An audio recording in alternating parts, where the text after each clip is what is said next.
Hey guys, welcome to my video on acoustic treatment and how to use it.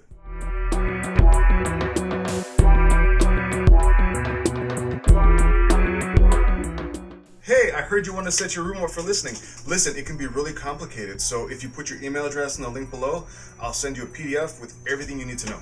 There are many different types of acoustic treatment, and I'm going to cover 3 of them right now. The first is the most common, and that's known as foam. You can get this from Oralex or other manufacturers.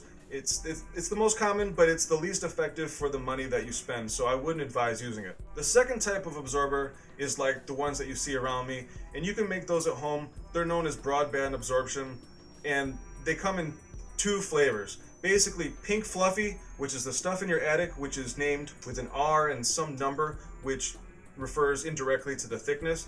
And you can use that when you have more than 8 inches available and you're able to control the shape of it, because it is a little bit floppy. And then you have rigid insulation, which is available in 3 to 8 pound densities, which is made of glass and rock wool.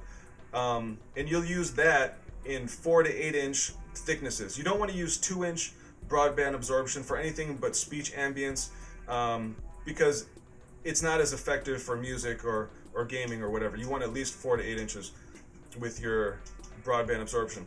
And remember, you can place an air gap behind your rigid panels up to 3 times the thickness of the panel for better bass response with the expense of some absorption and low mids. The other types of acoustic treatment are known as diffusion and pressure absorbers. Those are specialty types, and we won't be covering them here. There's 5 steps to deploying this acoustic treatment to the greatest effectiveness. The first one is to get your corners.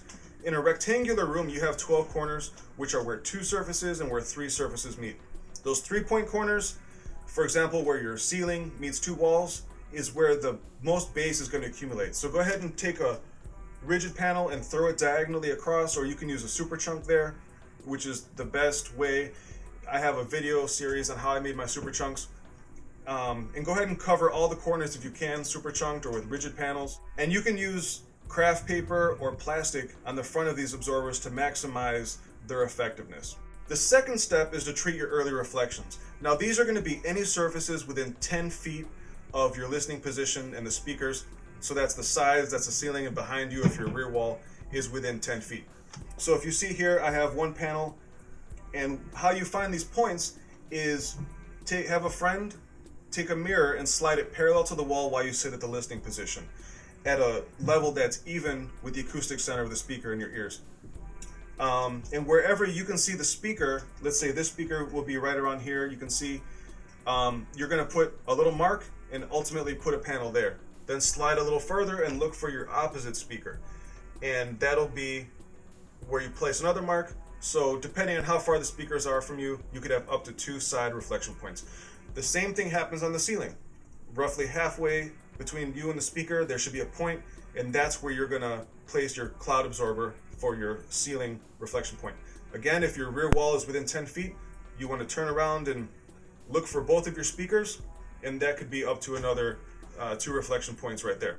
You definitely don't want to be using any kind of FRK on these panels, because mid and high frequencies are your emphasis there. The third step is to treat modal ringing. Now this is where acoustic treatment software comes in handy, but assuming you've got your corners treated, you've got your early reflection points treated, you can safely assume that your modal ringing comes from your ceiling and floor and from your front to back. So just like your corners, where you want to get 100% of your corners treated if possible, get 100% of your rear wall treated if possible, and 100% of your ceiling. As long as your panels don't end up on a reflection point, you can go ahead and use FRK there for the best effectiveness. Step 4 is controlling your ambience.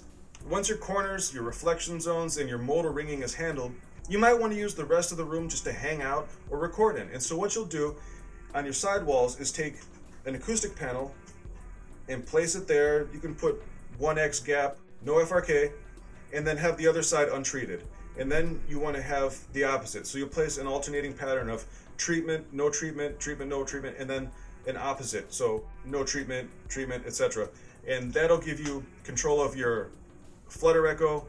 It'll make the room sound better just to be in and make it more usable for recording. Step 5 is your final checks. You're going to go to your listening position. You're going to make your final tweaks with toe in, distance, and everything, because now you're going to have pinpoint accuracy, incredible depth, and imaging like you've never experienced if you haven't done this before. And if you'd like to, go ahead and fire up your Room EQ Wizard, put your microphone up there, and you'll have objective proof that you've created an amazing sounding room.